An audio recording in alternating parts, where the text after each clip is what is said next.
How to redeem Roblox gift card codes on mobile. Hey everyone, welcome back to the channel. In this video I'm going to guide you on how you can redeem Roblox gift card codes on mobile, so make sure to watch the video till the very end. In order to redeem Roblox gift card codes on mobile, open up your browser. The easier way I would recommend you do is simply go to roblox.com/redeem.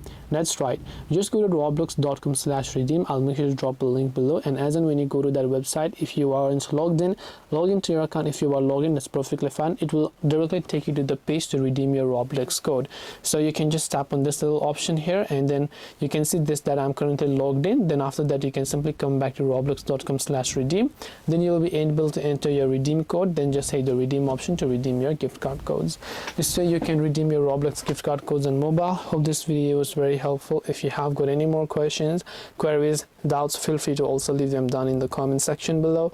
Thank you for watching till the very end of this tutorial, and see you soon in the next video.